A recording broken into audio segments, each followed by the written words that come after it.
Hello दोस्तों, आज के इस वीडियो लेक्चर के अंदर हम लोग डिस्कस करने वाले हैं डेप्रिसिएशन के कुछ और मोस्ट इंपॉर्टेंट क्वेश्चन जो कि WDV मेथड से हम सॉल्व करेंगे।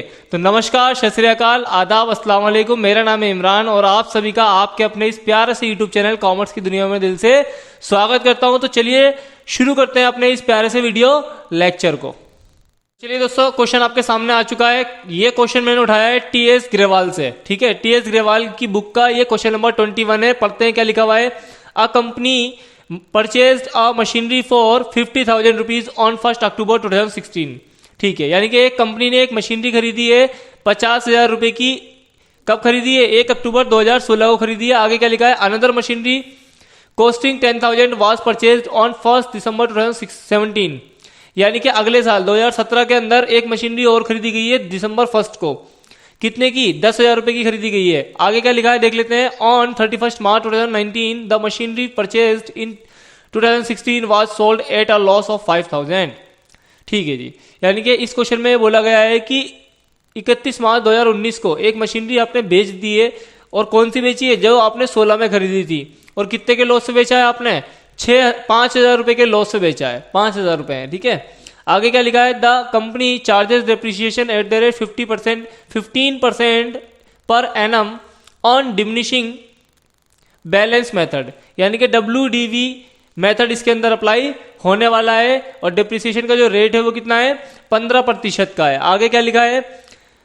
Accounting are close on 31 March every year. यानी कि जो हमारा फाइनेंशियल ईयर होता है वही इन्होंने उठाया है। 31 मार्च को हर साल क्या होगा? क्लोजिंग डेट होगी हमारी। आगे क्या लिखा है? Prepare the machinery account for 3 years. यानी कि 3 सालों का आपको मशीनरी अकाउंट बना करके दिखाना है। तो बहुत ही अच्छा क्वेश्चन है। चलिए दोस्तों, अब देख लेते हैं इसका बेसिक फॉर्मेट क्या होता है मशीनरी अकाउंट का। मशीनरी अकाउंट हमने प्रिपेयर कर रखा था आप लोगों के लिए। अब इसका बेसिक स्ट्रक्चर जो है, आपको क्या करना है? ऊपर नाम डालना है। आप जो भी एसेट का क्या बना रहे हो? अकाउंट बना रहे हो। अगर वैन है तो वैन डाल देंगे, फर्नीचर है फर्नीचर डाल देंगे। इस क्वेश्चन के अंदर मशीनरी था तो हमने क्या लिखा है? मशीनरी अकाउंट लिखा है। तो मशीनरी अकाउंट ऊपर लिख देंगे। और जो बेसिक फॉर्मेट है क्या होगा? डेट होगा, पर्टिकुलर होता है। यहाँ एक कॉलम और बनता है जनरल फोलियो का, वो मैंने नहीं बनाया है क्योंकि इसके अंदर अभी उसका कोई काम है नहीं। ठीक है, तो मैंने वो छोड़ दिया है। आप लोग जरूर बनाना बेसिक फॉर्मेट। तो डेट आ जाएगा, पर्टिकुलर आ जाएगा, अमाउंट आ जाएगा। ये डेबिट साइड हो जाएगी, ऊपर DR लिख देंगे। On the other hand date, particular amount, और क्रेडिट साइड ऊपर क्या लिख देंगे? CR लिख देंगे। अब कर देते हैं पोस्टिंग इसके अंदर। पोस्टिंग सबसे पहले क्या होगी भैया? एक कंपनी ने खरीदा है मशीनरी 50,000 रुपए की 1 अक्टूबर 2016 के अंदर। तो हम डेट डाल देते हैं 1 अक्टूबर 2016। क्या डाल देंगे दोस्तों? 2016। और ये हो जाएगा अक्टूबर 1। मशीनरी खरीदोगे तो जनरल एंट्री क्या बनेगी? मशीनरी अकाउंट डेबिट हो जाएगा टू बैंक अकाउंट। क्योंकि कोई भी एसेट आप खरीदोगे तो उसके लिए चेक देते हो आप, ना कि कैश। वैल्यूज बहुत बड़ी बड़ी होती है, तो इसीलिए हम क्या मान के चलते हैं हर सवाल में? To bank account. यानी कि हमने बैंक से पेमेंट करी है। टू बैंक अकाउंट करके हम कितना लिख देंगे? 50,000 रुपए लिख देंगे। ठीक है जी, लिख दिया। अब क्या कोई और एक्टिविटी हो रही है इस साल? कोई और एक्टिविटी नहीं हो रही है। जो आपने दूसरी मशीनरी खरीदी थी वो 1 दिसंबर 2018 को खरीदी थी। कब खरीदी थी? 1 दिसंबर 2017 को खरीदी थी। ठीक है ना।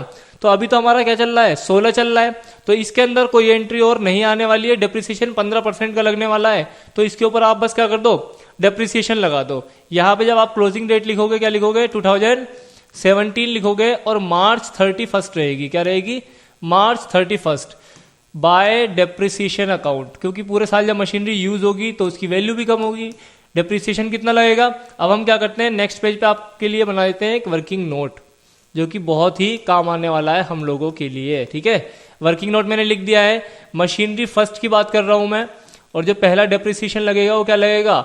डेप्रिसिएशन इक्वल टू मैं लिख देता हूं भाई 50,000 की मशीनरी है मेरी। ठीक है, और 15% क्या लग रहा है?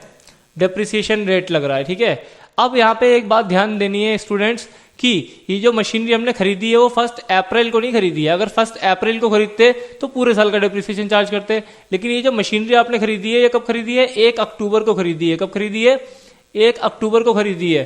तो 1 अक्टूबर का मतलब ये है कि 31 मार्च तक अक्टूबर से कितने मंथ हो जाते हैं? ये हो जाते हैं 6 मंथ। ठीक है, तो आप क्या करोगे? 6 डिवाइडेड बाय कितना कर दोगे? 12 कर दोगे। अब इसको सॉल्व करते हैं दोस्तों। 2 0 से 2 0 कैंसिल हो गई। 6 1 जा 6 और 6 2 जा 12। ठीक है, अब 2 से 500 को डिवाइड करोगे तो कितना आ जाएगा? 250 आ जाएगा। और 250 की 15 से मल्टीप्लाई कर दो। ये आ जाएगा 3750। कितना आ जाएगा दोस्तों? 3750 रुपये डेप्रिसिएशन बन चुका है आपका पहले साल का। तो आप यहां लिख सकते हैं 3750 रुपये, ये डेप्रिसिएशन चार्ज हो गया। और कोई एक्टिविटी नहीं हो रही है तो पहले साल का हम क्लोजिंग बैलेंस लिख करके इसे खत्म कर देते हैं, यानी कि 50,000 ये सेम वैल्यू आ जाएगी डेबिट साइड में। ऑन द अदर हैंड में क्रेडिट साइड में भी कितने लिख दूंगा? 50,000।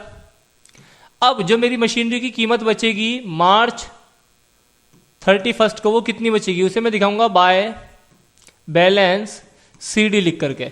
यानी कि 6 महीने इस्तेमाल करने के बाद at the end of the year मेरी मशीनरी की कीमत कितनी बचेगी? भाई मैं 50,000 में से माइनस कर दूंगा कितना? 3750, 052, ठीक है, और यह आ जाएगा 6 और यह आ जाएगा 4, यानी कि 46,250 रुपीज क्या होगा? क्लोजिंग बैलेंस होगा मेरी मशीनरी का। तो लिख देते हैं जी यहाँ पे 46,250। इस तरीके से ये आपका क्या हो गया? क्लोजिंग बैलेंस आ गया, जो कि नेक्स्ट डे बोल रहा हूं, ईयर नहीं बोल रहा हूं, क्योंकि 2017 तो चलता ही रहेगा, वो तो मंथ क्लोज हुआ है। तो ये आ जाएगा अप्रैल 1। अप्रैल 1 को बैलेंस दिखेगा आपका 2 बैलेंस BD करके लिख देंगे हम, 2 बैलेंस BD। बैलेंस जो होगा फर्स्ट मशीनरी का कितना हो जाएगा आपका? मशीनरी फर्स्ट का हम लिख देंगे कितना? 46,250, 46,250 लिख दिया। ऑन द अदर हैंड आपने एक मशीनरी और खरीदी थी दोस्तों, तो क्वेश्चन को छोड़ना नहीं है, एक बार पढ़ने के बाद उसे बार बार देखते रहना है किस डेट में क्या क्या काम हो रहा है। तो आपने एक मशीनरी और खरीदी है 2017 के अंदर, दिसंबर में खरीदी है, 10,000 रुपए की खरीदी है। तो कोई दिक्कत नहीं है, 1 दिसंबर 2017 को हम 10,000 की एंट्री दिखा देंगे। 2017 ही चल रहा है हमारा, तो यहां लिख देंगे December 1। ये जो हम लिखेंगे बैलेंस कैसे लिखेंगे? टू बैंक अकाउंट करके लिखेंगे, क्योंकि बैंक से पेमेंट हो रही होगी। टू बैंक अकाउंट करके जो मशीनरी सेकंड है वो आपकी कितने की हो जाएगी? 10,000 रुपए की हो जाएगी दोस्तों। तो 10 और 46 हमारे कितने हो जाते हैं? 56 हो जाते हैं। 56,250 रुपए की आपकी मशीनरी बचेगी। इसे भी हम क्या कर देते हैं? क्लोज करके दिखा देते हैं, 56,250 रुपए। इस तरीके से लिख दिया। लेकिन अब क्या होगा? अब कुछ नहीं होगा जी, डेट आ जाएगी 2018 की और मार्च 1 की, जब आप पूरी मशीनरी यूज करोगे। जब मशीनरी आप यूज करोगे, आप ध्यान दो कि ये 1 अप्रैल का बैलेंस है और ये क्या दिखा रहे हैं हम? 31 मार्च का। तो अप्रैल से 31 मार्च तक के हो जाते हैं पूरे 12 मंथ, यानी कि फर्स्ट मशीनरी पे तो डेप्रिसिएशन चार्ज होगा पूरे के पूरे 12 मंथ का। तो चलिए कैलकुलेट करते हैं, क्योंकि ये WDV मेथड है, ठीक है, रिटन डाउन वैल्यू मेथड है। तो इसके अंदर हम क्या करेंगे? जो डेप्रिसिएशन लगाएंगे वो इस वाली डेट पे लगाएंगे, इस वाली डेट पे जिसमें मैंने स्टार बनाया है। क्योंकि अगर ओरिजिनल कॉस्ट मेथड होता यानी कि SLM होता, तो हम क्या करते हैं? ओरिजिनल कॉस्ट पे लगाते हैं। बस यही डिफरेंस होता है दोनों के अंदर। WDV के अंदर जो क्लोजिंग बैलेंस निकल के आता है, यानी कि जो क्लोजिंग बोल लो या ओपनिंग बोल लो, तो जो ओपनिंग बैलेंस होता है उस पर लगाएंगे हम बार बार, ठीक है। तो यहां पे 46,250 रुपए की वैल्यू थी। कितनी थी? 46,200 रुपए की। तो मशीनरी फर्स्ट का जो डेप्रिसिएशन होगा, ठीक है, और ये कब का है? ये सेकेंड ईयर का है। ये कब का है दोस्तों? ये सेकेंड ईयर का है। तो यहां पे हम लिख देंगे 46,250 का 15%। कितना हो जाता है जी? भाई ये जीरो से ये जीरो क्या हो जाएगी? कैंसिल हो जाएगी। अब क्या करेंगे? ये जीरो हटा के इसके बाद पॉइंट लगा देंगे, यानी कि ये हो जाएगा 462.5, ठीक है, इंटू कितना कर दो आप? 15 कर दो। तो ये आ जाता है आपका, एक अंक के बाद पॉइंट लगाने के बाद ये आ जाएगा 6,937 रुपए। डेप्रिसिएशन कितना आ गया आपका? 6,937 रुपए 50 पैसे। लेकिन आप कहोगे पॉइंट वाले नंबर को लिखेंगे क्या? बिल्कुल नहीं लिखेंगे। इसको हम क्या कर देंगे दोस्तों? राउंड फिगर में कर देंगे। राउंड फिगर बोले तो इसे हम पूरा पूरा लिख देंगे 6,938 रुपए, ठीक है ना। 6,938 रुपए क्या हो जाएगा? आपका डेप्रिसिएशन हो जाएगा। चलिए अब इसकी पोस्टिंग कर देते हैं हम लोग। 6,938 रुपए इसका क्या आ गया? डेप्रिसिएशन आ गया। हम यहां लिख देंगे बाय डेप्रिसिएशन अकाउंट। जो मशीनरी फर्स्ट है उसका डेप्रिसिएशन कितना आया? 6,938 रुपए आ गया, ठीक है जी।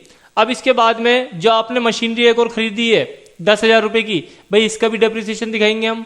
इसका भी डेप्रिसिएशन दिखाएंगे। डेट हमारी वही रहेगी, मार्च वाली, ठीक है ना। मैं लिख नहीं रहा हूं यहीं पे, चलो लिख देता हूं। मार्च 31 को इसका भी डेप्रिसिएशन क्या हो जाएगा? हम M2 लिख करके दिखा देते हैं।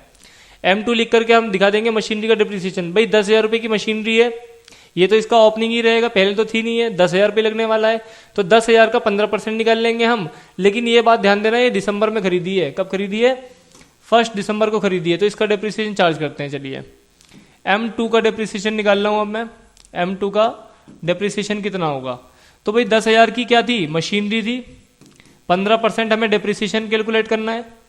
और दिसंबर में खरीदे तो दिसंबर 1 को खरीदी है, तो दिसंबर का पूरा मंथ कैलकुलेट होगा। लेकिन अगर 31 दिसंबर लिखा होता तो दिसंबर को स्किप कर देते, छोड़ देते। ठीक है, तो 1 दिसंबर लिया है, तो दिसंबर, जनवरी, फरवरी, मार्च। ठीक है, 31 मार्च हमारा क्लोजिंग है, तो 4 महीने का आपका क्या हो जाएगा?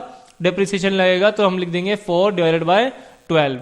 20 से 20 क्या हो जाएगी? ये कैंसिल हो जाएगी। 4 1 जा 4, 4 3 जा 12 हो जाएगा। 3 1 जा 3, 3 5 जा कितना हो जाएगा? 15 हो जाएगा। और 100 इंटू 5 कितना हो जाता है? 500 हो जाता है। तो 500 रुपये डिप्रिसिएशन आ जाएगा आपका सेकेंडरी मशीनरी का। ठीक है, सेकंड मशीनरी का। तो यहाँ पे हम सेकंड मशीनरी का डिप्रिसिएशन लगा देते हैं 500 रुपये दोस्तों। इस तरीके से जो हमारा डिप्रिसिएशन टोटल आ जाएगा वो कितना आ जाएगा? जोड़ लेते हैं यहाँ पे हम।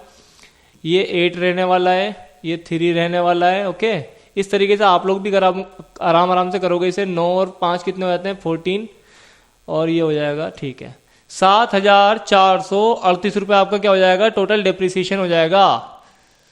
अब क्या ये सवाल खत्म हो गया? नहीं, अभी इसको हमें क्या करना पड़ेगा? टैली करना पड़ेगा, यानी कि क्लोजिंग बैलेंस भी तो दिखाना पड़ेगा आपको। तो हम लिखेंगे बाय बैलेंस CD बोले तो M1 और M2 दोनों मशीनरी का हम क्या दिखा देंगे? क्लोजिंग बैलेंस दिखा देंगे कि कितना बचा है at the end of the year. अगर मैं बात करूं फर्स्ट मशीनरी की, तो ये था हमारा कितना? 46,250 था। तो 46,250 में से जब मैं 6938 घटाऊंगा तो कितना बचेगा जी? 6938 में सब्ट्रैक्ट कर देता हूं, ये बचेगा 39,312। कितना बचेगा दोस्तों? 39,312 बचने वाला है। ऑन द अदर हैंड अगर मैं बात करूं सेकंड मशीनरी की, तो भाई 10,000 में से आपको सब्ट्रैक्ट करने हैं केवल कितने? 500 रुपए। तो ये तो सीधा सीधा आ जाता है 9,500 रुपये आ जाएगा। ठीक है ना, तो 9,500 क्या हो जाएगा मेरा? सेकंड मशीनरी का हो जाएगा 9,500। और अगर मैं टोटल की बात करूं तो टोटल कितना हो जाएगा मेरा? मैं जल्दी से फटाफट से कैलकुलेट करके दिखा देता हूं आप लोगों को कि भाई 39,312 प्लस 9,500 ये हो जाएगा आपका 48,812। इसका जो टोटल आ जाता है वो कितना आ जाता है दोस्तों? 48,812। इस तरीके से ये क्या होगा? क्लोज होगा। अब ये भी देख लेना आप कि क्या ये इक्वल आ रहे हैं मेरे या नहीं आ रहे हैं। तो 48,812 प्लस 74,38 आप करोगे तो कितना आएगा? ये आपका आ जाता है 56,250। तो 56,250 मेरा यहां भी दिख रहा है। तो डेबिट और क्रेडिट दोनों क्या आ गए मेरे? इक्वल आ गए। तो बहुत अच्छी बात है, आप सवाल सही कर रहे हैं। 56,250। चलिए, दोनों साइडें हमारी बराबर आ चुकी हैं।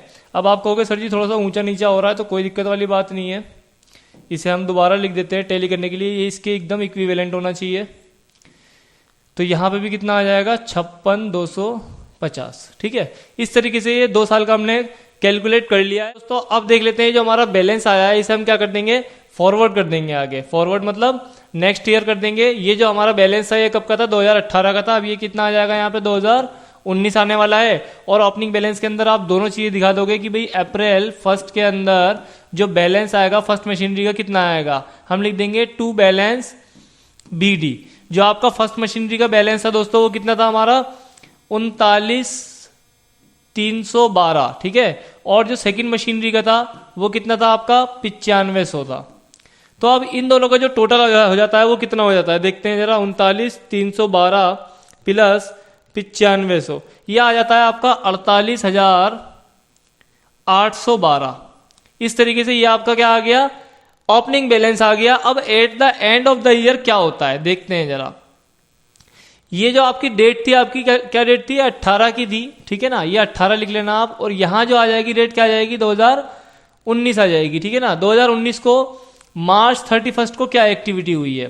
भाई एक मशीनरी हमने सेल करी थी। क्या करा था? सेल किया था एक मशीनरी। यहां लिखा हुआ है 31 मार्च 2019 को एक मशीनरी आपने जो परचेज करी थी 2016 में, उसे आपने क्या कर दिया है? सेल कर दिया है 5,000 के लॉस पर। तो 5,000 के लॉस पे करा है, लेकिन सेल कितने का करा है ये बात हमें नहीं बताया गया है। तो कोई दिक्कत वाली बात नहीं है, बहुत ही इजीली हम लोग कर लेंगे इसे। यहाँ पे सबसे पहले हम लोग क्या लिख देते हैं, लॉस ही लिख देते हैं, कोई दिक्कत वाली बात नहीं है। हम यहाँ लिख देंगे बाय प्रॉफिट एंड लॉस से, सेल करके प्रॉफिट एंड लॉस से हमें क्या हुआ है, लॉस हुआ है। कितना हुआ है जी, 5,000 रुपए हुआ है। तो हम यहाँ कितना लिख देंगे दोस्तों, 5,000 रुपए हुआ लिख देंगे। लेकिन यहाँ पे हमें सेल की अमाउंट भी लिखनी होती है कि आपने मशीनरी कितने की बेची है, तो वो बात तो मुझे पता ही नहीं है अभी, चलो अभी उसे रोक देते हैं। लेकिन यहाँ पे जो डेप्रिसिएशन होगा वो भी हमें नहीं पता, डेप्रिसिएशन भी कैलकुलेट करना पड़ेगा। तो यहाँ पे डेप्रिसिएशन अकाउंट लिख देता हूं मैं। इसके साथ साथ यहाँ पे और क्या लिख दूंगा, by bank account. Bank account क्यों लिख रहा हूं, क्योंकि मैंने मशीनरी कितने की बेची है ये मुझे अभी नहीं पता है, लेकिन मैं कैलकुलेट करूंगा, ठीक है ना। तो अभी आपको बताएंगे कि अगर लॉस दे रखा है आपको तो आप सेल का अमाउंट कैसे निकाल सकते हो। तो इसके लिए हमें एक वर्किंग नोट प्रिपेयर करना पड़ेगा। वर्किंग नोट तैयार कर लेते हैं, चलिए हम लोग यहां पे लिख देंगे हम वर्किंग नोट नंबर 1, ठीक है। कॉस्ट क्या थी आपकी मशीनरी की, आपकी मशीनरी की जो कॉस्ट थी वो कितनी थी, ओरिजिनल कॉस्ट जो थी फर्स्ट मशीनरी की 50,000 रुपए थी। चलिए 50,000 रुपए लिख देते हैं। अब 50,000 रुपए की मशीनरी पे आपने जो फर्स्ट ईयर डेप्रिसिएशन लगाया था कितना लगाया था, ठीक है। फर्स्ट ईयर डेप्रिसिएशन जो आपने चार्ज किया वो कितना किया, तो हम लोगों ने पहले ही चार्ज कर रखा है डेप्रिसिएशन 3750 रुपए। कितना आ जाएगा दोस्तों, 3750 रुपए डेप्रिसिएशन आ जाएगा। ब्रैकेट से दिखा देंगे आप हम इसे।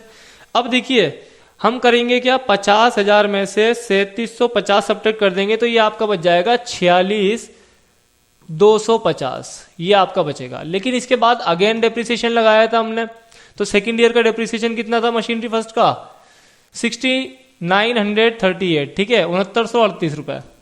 तो 6938 रुपए हम यहां लिख देंगे, 6938 रुपए। ये हमारा क्या हो जाएगा, सेकंड ईयर का डेप्रिसिएशन हो जाएगा दोस्तों।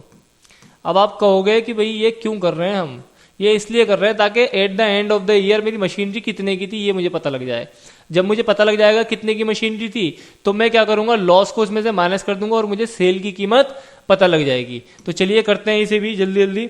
4650 में से जब आप घटाओगे कितना, 6938, तो ये आपका कितना आ जाएगा, ये आ जाएगा आपका 39,312। हालांकि मैं पीछे देख के लिख सकता हूं क्योंकि यहाँ पे हमने सारी वैल्यूज लिखते हुए आए थे, ठीक है ना। देखो ना, ये ओपनिंग बैलेंस है, घटाने के बाद इतने की बची, फिर ये आपका ओपनिंग बन गया था। इसके बाद हमने क्या दोबारा डेप्रिसिएशन लगाएंगे, डेप्रिसिएशन जितना भी होगा फिर उसे भी घटाएंगे, ठीक है ना। तो इस तरीके से इसे करते चलेंगे, लेकिन मैं आपको एक प्रॉपर सेंस में दिखा रहा हूं, ठीक है, ताकि आपको एग्जैक्ट समझ में आ जाए कि एक्चुअल में हो क्या रहा है। तो सेकंड ईयर का हमने लगाया था, चार्ज कर दिया। अब at the end of the year यानी कि थर्ड ईयर जो आपने डेप्रिसिएशन चार्ज किया था वो कितना किया था, तो वो तो अभी हमने करा ही नहीं है, अब हम कर लेंगे, ठीक है। तो 39,312 का हम कितना निकाल देंगे, 15% निकाल देंगे। तो ये आपका आ जाएगा, ये पॉइंटों में आ रहा है दोस्तों, कितना आ रहा है, 5896.8 आ रहा है। तो हमेशा याद रखना, पॉइंटों में कभी भी अकाउंटिंग नहीं की जाती है, उसे एक राउंड फिगर में ले लेते हैं। पॉइंट के बाद 8 आ रहा है, तो 8 का मतलब क्या है, ये 5 से ज्यादा है। तो हम क्या करेंगे, इसे हटा के क्या कर देंगे, 6 को 7 कर देंगे, यानी कि ये कितना हो जाएगा आपका 58 और 97 लिख देंगे हम। 0.5 क्या कर देंगे, अपनी तरफ से बढ़ा देंगे ताकि ये राउंड फिगर हो जाए। अब आप क्या करो, 39,312 में से माइनस कर दो कितना, 58 और 97, तो ये आपका आ जाता है 33,415। ये जो होगी ना, ये आपकी कॉस्ट आ जाएगी मशीनरी की। कॉस्ट कौन सी आएगी, at the end of the year, ठीक है, at the end of the year cost आपकी आ गई कितनी, 33,415। लेकिन एक बात बताइए, आपने जो इसे बेचा है, बेचने के बाद आपको 5,000 रुपए का लॉस हुआ था, तो यानी कि आपने बेची कितने की होगी, 5,000। इसमें से क्या कर दो, माइनस कर दो, सब्ट्रैक्ट कर दो, तो आपको कॉस्ट पता लग जाएगी। 5,000 माइनस करने के बाद ये आ गया 28,415। क्योंकि लॉस है इसीलिए हम माइनस कर रहे हैं, आपने प्रॉफिट पे नहीं बेचा है, लॉस पे बेचा है। तो ये जो आ जाएगी, ये आपकी सेल वैल्यू आ जाएगी। क्या आ गई, आपकी सेल वैल्यू आ गई। ये क्या था आपका, ये लॉस था। तो यानी कि 28,415 की आपने बेची होगी, इसीलिए आपको लॉस हुआ है 28,415, ठीक है। तो यहां पे बैंक अकाउंट में कितना आ जाएगा, 28,415 हम लिख देंगे। और डेप्रिसिएशन जो लगा था, डेप्रिसिएशन कितना चार्ज किया था अभी हमने दोस्तों, डेप्रिसिएशन इसमें हमने चार्ज किया था, डेप्रिसिएशन जो हमने चार्ज किया था वो कितना किया था, 5897, ठीक है। थर्ड ईयर जो था वो कितना था, 5897 था। तो हम यहां लिख देंगे डेप्रिसिएशन के अंदर 5897 97, इस तरीके से हम लिख देंगे। अब देखिए प्रॉफिट एंड लॉस से आपको लॉस हुआ है, यानी कि 5,000 का आपने लॉस बियर करा है।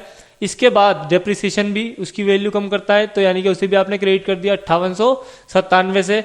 बैंक के अंदर भी आपकी क्या हो जाएगी, अमाउंट आ जाएगी, यानी कि इसका मतलब ये है कि आपने इतनी कीमत पर अपनी मशीनरी को सेल आउट किया था। तो अब आप कहोगे सवाल खत्म हो गया, सुकून की सांस ले लें, ऐसा नहीं है। आपको एक छोटा सा काम और करना है। वो काम क्या है कि आपने जो मशीनरी बेची है वो फर्स्ट बेची है, ना कि सेकंड। तो सेकंड मशीनरी का भी आपको ट्रीटमेंट दिखाना होगा। यहाँ अगेन में लिख देता हूं March 31, ठीक है, ये भी वही डेट रहने वाली है। March 31 को मशीनरी की जो कीमत होगी कितनी बचेगी, इसे मैं ऐसे कैलकुलेट कर देता हूं। भाई 9500 की मशीनरी थी, 15% का डेप्रिसिएशन लगेगा, और ये डेट है 1 अप्रैल, ये है 31 मार्च, यानी कि पूरे साल का है। तो यानी कि 1425 रुपये इसका डेप्रिसिएशन हो जाएगा। तो हम लिख देंगे बाय डेप्रिसिएशन अकाउंट। लेकिन एक बात ध्यान रखना, यहाँ पे आप M2 लिख करके सिंबल दिखा देना। और ये जो डेप्रिसिएशन किसका था, फर्स्ट का था, तो M1 लिख करके आप सिंबल दिखा देना। ये फर्स्ट मशीनरी का है और ये सेकंड मशीनरी का हो जाएगा 1425 रुपए। 1425 रुपए क्या हो जाएगा, ये सेकेंडरी मशीनरी का हो जाएगा। अब हमें क्या करना है, एक छोटी सी लाइन और लिखनी है कि क्लोजिंग डेट पे आपकी जो सेकंड मशीनरी है उसकी कीमत कितनी बची है। तो उसकी कीमत कितनी बची होगी भाई, 9500 की मशीनरी थी, डेप्रिसिएशन के हमने 1425 रुपए कम कर दिए, तो जो बैलेंस बच गया वो कितना बच गया, 8075 रुपए, ठीक है। तो यानी कि हम यहां लिख देंगे बाय बैलेंस CD, ठीक है। CD लिख करके हम कितना लिख देंगे, 8075 रुपए यहां लिख देंगे, 8075 रुपए। इसे मैं थोड़ा और साफ लिख देता हूं ताकि आप लोगों को कोई दिक्कत ना हो। चलिए बहुत अच्छे, 8075 रुपए हमने लिख दिए। तो ये आपका क्या आ जाएगा, क्लोजिंग बैलेंस आ जाएगा at the end of the year, जब आपने मशीनरी को सेल एक को कर दिया है और दूसरी मशीनरी का आपका बैलेंस ये बचा है। अब क्या करना है, अब तो बहुत ही सिंपल है। मेरी लाइन थोड़ी कम पड़ गई तो मैं इसे क्या कर दूंगा, थोड़ा सा एक्सटेंड कर दूंगा ताकि मैं इसे टैली करके आपको दिखा सकूं कि हमारा आंसर जो आया है वो सही आया है या फिर दाल में कुछ काला रह गया है। तो यहां पे जो है आपका बैलेंस कितना आ जाएगा, 48812। अब मैं इसकी टोटलिंग करता हूं, अगर मेरा ये टोटल आ जाता है बराबर तो मैं ये मान के चलूंगा कि मैंने ये अकाउंट सही बनाया है। और अगर कुछ मिस्टेक हो रही है तो आप भी समझ जाना कि कुछ ना कुछ दाल में काला है।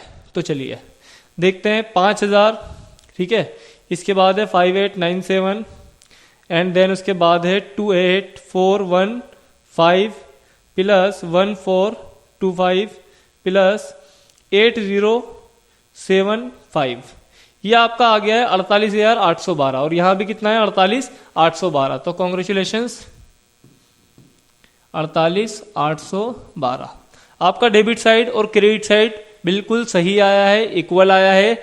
और आप यहां डबल लाइन जरूर बनाना ताकि एग्जामिनर को पता लग जाए कि अकाउंट हमारा क्या हो रहा है, क्लोज हो रहा है। तो सर हर जगह जब भी हमारा ईयर चेंज होता है आप डबल लाइन बना करके दिखाएंगे।